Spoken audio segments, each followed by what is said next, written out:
Подразделения полиции Коми продолжают поступать ложные сообщения о преступлениях. Заявители при обращении в дежурную часть всегда предупреждают об ответственности, но те все равно идут на откровенный обман и ложь. Что грозит псевдопотерпевшим и лжесвидетелям, в рубрике «Полиция сообщает» расскажет представитель МВД Вера Железова.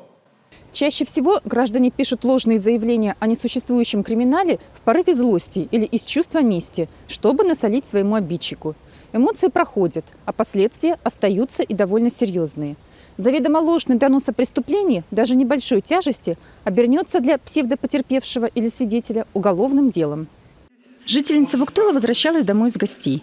В подъезде у нее возник конфликт с компанией подростков. Со стороны молодежи посыпались оскорбления. Пожилая женщина не смогла сдержать обиду и решила отомстить.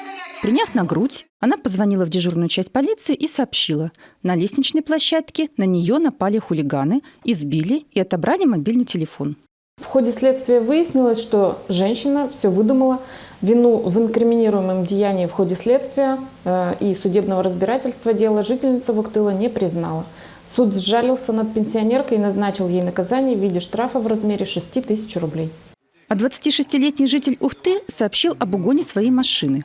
Проверка выявила, автомобиль, оказалось, попал в аварию. Водитель скрылся с места происшествия. Однако в ходе оперативных мероприятий полицейским удалось установить, что за рулем машины был вовсе не угонщик, а сам хозяин.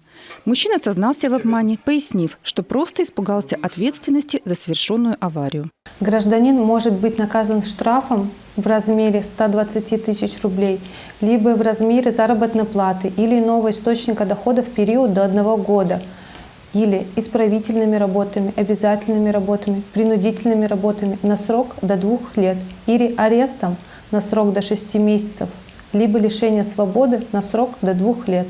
А вот житель Ижмы уже выслушал приговор суда за ложное сообщение о покушении на убийство. Сельчанин пожаловался полицейским на то, что сосед несколько раз выстрелил в его сторону. Впрочем, как выяснилось, ничего подобного не происходило. Лжепотерпевшему пришлось сесть на скамью подсудимых и по приговору получить год лишения свободы в колонии общего режима. И это еще мягкий приговор, ведь максимальный срок – 3 года. На такие криминальные выдумки полицейским приходится тратить силы и время. И все для того, чтобы в итоге опровергнуть их. Между тем, времени на раскрытие настоящих преступлений и помощь людям, которые действительно попали в беду, остается меньше. Вот почему стоит запомнить, такой вариант мести далеко не самый лучший способ удовлетворить собственное эго. Прямо как в поговорке: «Не рой яму другому, сам в нее попадешь».